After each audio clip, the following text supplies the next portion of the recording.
Bismillahirrahmanirrahim. Welcome back to my channel. Dear students, امید ده چې ټول به ښه وئ. راځو نن د فارماکوکاینټیک له برخې نه ډرګ ابزارپشن یا د درملو د جذب په اړه بحث کوو. تېره ویډیو کې موږ فارماکوکاینټیک لوستی و، د هغې یو څه پیژندګلوي مو کړې وه. ویلي مو چې موږ په فارماکوکاینټیک کې د درملو د جذب په اړه، د درملو د ډسټریبیوشن او میټابولیزم او داسې اکسکریشن په اړه خبرې اترې کوو. نن به راشو ابزارپشن آف ډرګز. ابزارپشن آف ډرګز مطلب دا دی د درملو جذب. نن موضوع کې به موږ دا وایو چې درمل څنګه جذبیږي او کوم کوم میتودونو په واسطه درمل دوران ته یا وینې جریان ته داخلیږي. اول راځو ډرګ ابزارپشن پیژنو چې د درملو جذب څه معنا لري. Transfer یا movement of drugs from the site of administration into circulation یا blood stream. د دې مطلب دا ده کله چې درمل د سایت اف ایڈمنسټریشن نه د تطبیق له ساحې نه درمل انتقال شي، درمل حرکت وکړي، درمل لاړ شي سرکولیشن ته، وینې جریان ته، بلډ سټریم ته داخل شي، دې ته وایي د درملو جذب. یعنی د تطبیق له ساحې څخه د درملو انتقال وینې جریان ته یا د درملو داخلېدل وینې جریان ته، دې ته موږ وایو د درملو جذب. فور ایگزامپل مثلا یو ناروغ ته موږ درمل ورکړي دي، هغه د ټیبلټ په شکل دي یا د کپسول په شکل دي، هغې اورلی اخیستی دي، د خولې لارې اخیستی دي. اوس دا درمل د دې شخص له ګیسټرو انټسټاینل ټریک نه، له هضمي لارو نه، له کولمو نه چې کله دا درمل انتقال شي سرکولیشن ته، وینې جریان ته داخل شي، وینې جریان ته لاره پیدا کړي، وینې جریان ته انتقال شي، وینې ته داخل شي، دغې عملیې ته موږ د درملو جذب وایو. نو د کولمو نه یا له معدې نه چې کله دا درمل لاړل، انتقال شول، وینې جریان ته داخل شول، سرکولیشن ته لاړل، دې عملیې ته موږ وایو ډرګ ابزارپشن یا د درملو جذب. نو دلته د تطبیق ساحه اورل روټ ته، او دا رقم که چیرته موږ یو شخص ته درمل ورکو خو سب لینګول روټ باندې، کوم چې موږ روټ اف ډرګ ایډمنسټریشن کې ورباندې بحث کړی ده، یعنې ټیبلټ هم ورکړی ده او دا ټیبلټ ناروغ د خپلې ژبې لاندې ایښی ده. اوس دا درمل چې کله د دغه د تطبیق له ساحې نه لاړ شي سرکولیشن ته، وینې ته داخل شي، دغې عملیې ته موږ وایو ابزارپشن یا د درملو جذب. نو تطبیق د ساحه چې وه د درملو د تطبیق ساحه وه سب لینګول روټ. نو د سب لینګول ساحې نه د ژبې لاندې ساحې نه وینې جریان ته چې لاړل، بس دې ته موږ وایو د درملو جذب، چې دا درمل اوس جذب شول. همدا ډول که چېرته موږ یو ناروغ ته درمل ورکو چې هغه سپوزیټري فارم کې وي، هغه د درمل موږ ناروغ ته په ریکټوم کې کېښودل، د هضمي سیستم اخرنۍ چې کومې برخې دي، د لوی کولمو اخرنۍ چې کومې برخې دي، ریکټوم چې کومه برخه ده، په دې کې مو درمل ورته کېښودل او دغه درمل ریکټوم څخه لاړل سرکولیشن ته، وینې رګونو ته داخل شول، وینې ته داخل شول، دوران ته داخل شول، بس دې عملیې ته موږ وایو د درملو جذب. نو په لاند ډول د درملو جذب معنا څه شوه؟ د تطبیق له ساحې څخه، کوم ځای کې چې تا درمل تطبیق کړي دي، ناروغ د درمل چې په کوم څنګه اخیستی دي له غذای څخه درمل چې کله وینې جریان ته لاړ شي، دې ته وایي د درملو جذب. فار ایگزامپل له کولمو نه چې کله درمل وینې ته لاړ شي، دې ته موږ وایو د درملو جذب. له سب لینګول روټ نه ژبې لاندې ساحې نه چې کله درمل لاړ شي وینې جریان ته سرکولیشن ته داخل شي، ته موږ وایو د درملو جذب. همداسې فار ایگزامپل د ریکټوم له ساحې نه د درملو انتقال وینې جریان په طرف یا وینې ته، دې ته هم موږ د درملو جذب وایو. مهمه خبره دا ده کله چې درمل جذب شي، جذب دا معنی یعنی کله چې درمل وینې دوران ته داخل شي، نو هغې نه وروسته به د دوران په ذریعه باندې درمل توزیع کېږي، وجود کې به خورېږي به او اکشنز به کوي، میټابولیزم به د دې صورت نیسي. کوم هدف لپاره چې دا د درمل استعمال کړي دي، هغه هدف به ته ورنه اخلي او کار به ورنه اخلي، ګټه به اخلي. نو دې لپاره چې ته له درملو نه استفاده وکړې، کوم هدف لپاره چې تا درمل کارولي وي، هغه هدف ورنه ترلاسه کړې، دغه درمل ستا وجود کې خپل تاثیرات څرګند کړي، نو درمل باید لومړی جذب شي، وینې جریان ته داخل شي د تطبیق له ساحې څخه. دا د تطبیق ساحه مختلفه کېدلی شي چې هغه ما په روټ اف ډرګ ایډمنسټریشن کې ورباندې بحث کړی د مختلفې لارې لرو، د درملو د تطبیق مختلفې لارې دي. نو کله چې وینې جریان ته درمل داخل شي، نو بیا به توزیع کېږي، بیا به میټابولیزم د هغې صورت نیسي، تاثیر به کوي، نو بیا به درمل کار کوي. اوس مهمه خبر دا ده، نوٹ if drug is not absorbed then there will be no distribution کله چې درمل جذب نشي نو هغه به توزیع کېږي نه، وجود کې به خورېږي نه، د وینې جریان لارې به ټول وجود کې نه تقسیمېږي. نو چې کله ډسټریبیوټ نشي، توزیع نشي، نو میتابولیزم به د هغې صورت نیسي، او میتابولیزم چې صورت ونیسي دا ډول اکشنز به هم نه کېږي. نو دې لپاره چې ته درمل نه کوم اکشن غواړې، کوم تاثیر غواړې، کوم کار غواړې، هغه کار ترسره کړي، نو درمل لومړی باید ابزارب شي، جذب شي. کله چې جذب شول هغې نه وروسته درمل توزیع کېږي. چې توزیع شي بیا د هغې میتابولیزم هم صورت نیسي، د هغې درملو نه ته ګټه هم اخیستلی شي، کار هم درته کولی شي. نو دې لپاره چې درمل تاثیر وکړي، درمل اکشن وکړي، لومړی سټپ چې ده هغه د درملو جذب ده. So to start action, absorption is the first step except IV. دی لپاره چې درمل اکشن شروع کی، کار شروع کی، تاثیر شروع کی، جذب د تاثیر شروع کېدل لپاره لومړی پړاو دی، لومړی سټپ دی. ای تاثیر شروع کېدل لپاره لومړی باید درمل ابزارب شي. نو کله چې ډرګ ابزارب شي نو ډسټریبیوټ کېږي به، بیا به خپل اکشنز هم کولی شي. except IV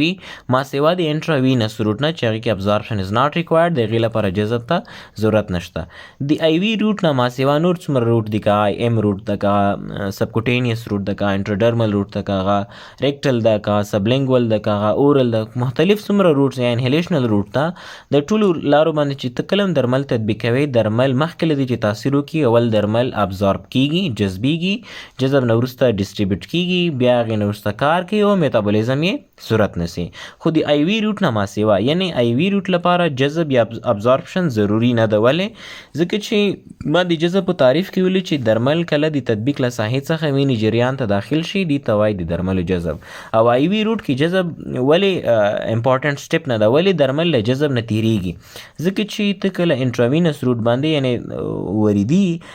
انجکشن کوي، نو درمل ته خپله ډایرکټ د وینې ته داخلوي، نو په دې کې بیا ابزارپشن سټپ ته ضرورت نه وي موجود. نو آی وی روټ کې ابزارپشن نه کیږي. آی وی روټ باندې چې ته کلم درمل ورکې، مثلا دا سایرین ته ما له درمل نه ډک کړی ده او دا ورید ده، رګ ده، ما ډایرکټ دا درمل ورید کې تطبیق کړل، نو دا درمل خو له بهر نه ډایرکټ وینې جریان ته لاړل، نو جذب ته اړتیا نشته. نو د دې وجې نه آی وی روټ باندې چې کله ته درمل تطبیق کوي د هغې جذب صورت نه نیسي، بغیر د جذب نه ډایرکټ ډسټریبیوټ کیږي، ډایرکټ د هغې میټابولیزم او ایکشن شروع کیږي. نو د آی وی روټ لپاره د فارمیکوکاینیټیک له برخې نه ابزارپشن ته ضرورت نه وي، بلکې د هغې ډسټریبیوشن یوازې صورت نیسي، د هغې میټابولیزم یوازې صورت نیسي او هغه خپل ایکشنز کوي. خو د آی وی روټ نه ما سوا چې کومه بله لار باندې ته درمل ورکې، مثلا آی ایم روټ باندې غوښه کې دي تطبیق کړل، نو دا درمل به له غوښې نه بیا راځي رګونو ته به داخلېږي، وینې جریان ته به داخلېږي. نو آی ایم لپاره هم د درملو جذب ته څه شته، اړتیا شته، ضرورت شته. آی وی روټ کې ابزارپشن ته ولې ضرورت نه، ځکه ته خپله دا درمل ډایرکټ اخلي، وینې جریان ته یې داخلوي، نو د ابزارپشن پړاو پکې کېږي، نیګلیکټ کېږي، دا ورنه موږ بیا وباسو. نو آی وی روټ لپاره فارمیکوکاینیټیک کې 3 برخې دي. څنګه چې درمل وینې جریان ته داخل شول، ډایرکټ به ډسټریبیوټ شي او ایکشن به کوي او میتابولیزم به د هغې بیا ترسره کېږي. خو د آی وی روټ نه ما سوا نور څومره لارې دي چې هغې باندې ته کلم درمل تطبیق کړې، نو 4 پړاوونه دي. بیا اول به جذبېږي، بیا به ډسټریبیوټ کېږي، بیا به د هغې میتابولیزم صورت نیسي او ایکشن به خپل ایکشنز به ترسره کوي. دا چې درمل څنګه ډسټریبیوټ کېږي، دا چې درمل څنګه د هغې میتابولیزم صورت نیسي، دا چې درمل تاثیر څنګه کوي، دا به موږ په راتلونکي ویډیو کې بېله ورباندې بحث کوو.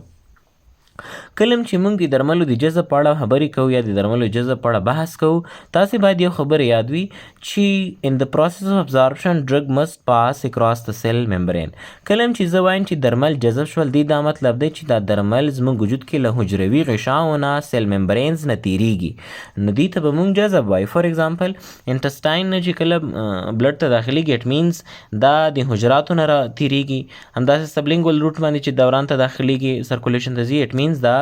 له سیل ممبرینز نه یا حجروي غشاو نه تیریږي. نو د درملو جذب مطلب دا دی چې دا درمل له حجروي غشاو نه تیریږي او بالاخره وینې جریان ته لار پیدا کوي. اوس کلم چې درمل له حجروي غشاو نه تیریږي، سیل ممبرینز نه تیریږي، 4 طریقې لرو. So there are 4 methods by which drug is passed through the cell membrane. کلم چې حجروي غشاو څخه درمل تیریږي، نو موږ د درملو د انتقال لپاره، د درملو د حرکت لپاره چې کله درمل له حجروي غشاو څخه پاس کېږي، تیریږي، 4 میتودونه لرو، 4 طریقې لرو چې د هغې په ذریعه باندې درمل له سیل ممبرینز نه تیریږي. فار ایگزامپل دا یو سمپل ډایګرام دا موږ سره حجروي غشا فرض کړئ دغه ساحه چې دا ECF د ایکسټراسیلولر فلویډ دا خارج الحجروي مایع ده د حجرې نه د باندې مایع ده او دا موږ سره انټراسیلولر فلویډ ده سایټوپلازم ده د حجرې داخلي انوایرمنټ ده دلته موږ سره درمل موجود دي کله چې درمل جذبیږي د دا معنی چې دا درمل له حجروي غشا نه تیریږي اوس کله چې دا درمل له دغې ساحې نه حجروي غشا کراس کوي حجروي غشا څخه تیریږي داخل د حجرې ته راځي نو د دخول لپاره د درملو د انتقال لپاره چې له حجروي غشا نه تیریږي موږ 4 میتھډز لرو څلور پروسې لرو څلور طریقې لرو په څلورو پروسو په ذریعه باندې درمل له حجروي غشاو څخه تیریږي نو که زه دې نواسانه کوم داسې به وایم چې کله درمل جذبیږي د درملو د جذب لپاره موږ څلور پروسې لرو څلور عملیې لرو دغه څلورو عملیو په ذریعه باندې درملو جذب ترسره کیږي د تطبیق له ساحې څخه چې وینې جریان ته ځي له دغو څلورو پړاوونو تیریږي چې په هغې کې موږ سره یو پیسیو ډیفیوژن ده یو فیسیلیټیټډ ډیفیوژن ده یو اکټیو ټرانسپورټ ده یو انډوسایټوسس ده نو ځینې درمل د پیسیو ډیفیوژن په ذریعه باندې جذبیږي له هضمي سیستم نه له هضمي کنالو نه له هضمي لارو نه وینې جریان ته چې درمل داخلیږي بعض درمل د پیسیو ډیفیوژن په ذریعه باندې جذبیږي بعض درمل داسې دي چې هغه له هضمي سیستم نه یعنې له جی آی ټریک نه له هضمي لارو نه معدې نه او کولمو نه د فیسیلیټیټډ ډیفیوژن په ذریعه باندې وینې جریان ته لار پیدا کوي او داخليږي همداسې بعضې درمل داسې دي چې هغه له ګیسټرو انټسټاینل ټریک نه د اکټیو ټرانسپورټ په ذریعه باندې او داسې ځینې درمل دي چې هغه له ګیسټرو انټسټاینل ټریک نه انډوسایټوسس په ذریعه باندې داخليږي نو کله چې درمل جذبیږي کله چې درمل له حجروي غشاو څخه تیریږي کله چې درمل له هضمي لارو نه وینې جریان ته لاره پیدا کوي وینې جریان ته داخليږي نو هغې کې څلور عملیې موږ لرو ځینې درمل پیسیو ډیفیوژن په ذریعه باندې ځینې درمل فیسیلیټیټډ ډیفیوژن په ذریعه باندې ځینې درمل اکټیو ټرانسپورټ او ځینې درمل د انډوسایټوسس عملیې په ذریعه باندې وینې جریان ته داخليږي او بالاخره موږ وایو چې درمل جذب شول نو په لنډ ډول به داسې ووایم چې د درملو جذب څه معنا ده درملو جذب مطلب دا دی چې کله د تطبیق له ساحې څخه یعنې کوم ځای کې چې تا درمل تطبیق کړي دي د وجود کومه برخه کې چې تا درمل تطبیق کړي دي له هغې ساحې څخه چې کله ډرګز لاړ شي انتقال شي وینې جریان ته داخل شي سرکولیشن ته لاړ شي دوران ته داخل شي دغه انتقال ته موږ وایو د درملو جذب لکه له هضمي لارو نه له کولمو نه له معدې نه چې درمل وینې ته داخل شي دې ته موږ د درملو جذب وایو لا یا درمل د ژبې لاندې ایښي دي دا درمل چې کله له دغې ساحې څخه وینې جریان ته داخل شي ته موږ وایو جذب یا له ریکټلي دي اپلای کړي دي ریکټلي دي اډمنسټر کړي دي تطبیق کړي دي نو له ریکټوم ساحې څخه چې کله وینې جریان ته درمل جذبیږي داخل شي دې ته موږ د درملو جذب وایو جذب اول به درمل جذبیږي هغې نه وروسته به درمل توزیع کیږي وجود کې به د وینې لارې ټول وجود کې تقسیمیږي خوري بیا به خپل اکشنز کوي او د هغې میټابولیزم به صورت نیسي نو هغه درمل کله چې موږ درمل ورکوو یو ناروغ ته نو هغه به فاست جذبیږي جذب کېدل نه وروسته به د هغې ډسټریبیوشن صورت نشي بیا به درمل خپل تاثیر کوي نو د درملو د تاثیر د شروع کېدو لپاره جذب لومړی پړاو دی لومړی سټپ دی خو د آی وي روټ نه ما سوا ځکه چې آی وي روټ کې انټراوینس روټ کې جذب ته ضرورت نه وي بغیر د جذب نه درمل ډایرکټ وینې ته داخل شي نو جذب ته اړتیا نه وي وینې ته چې څنګه داخل شي وینه خو بهیږي وینه خورېږي نو ډایرکټ ډرګ ډسټریبیوټ شي هغې نه وروسته د درملو میټابولیزم او ایکشن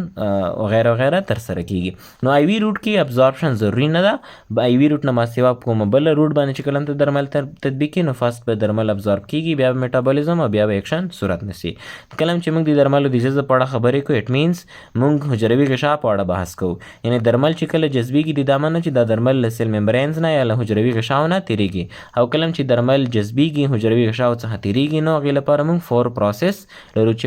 ورباندې به نیکسټ ویډیو کې بحث وکړو چې درمل پیسیو ډیفیوژن په واسطه څنګه جذبیږي فیسیلیټیټډ ډیفیوژن اکټیو ټرانسپورټ او انډوسایټوسس دغه عملیو په ذریعه څنګه له ګیسټرو انټسټاینل ټریک نه ډرګز یا درمل وینې جریان ته لاره پیدا کوي دا موږ سره د درملو د جذب پارټ نمبر 1 سیکنډ پارټ کې دویمه برخه کې به موږ په دغو څلورو میکانیزم باندې بحث وکړو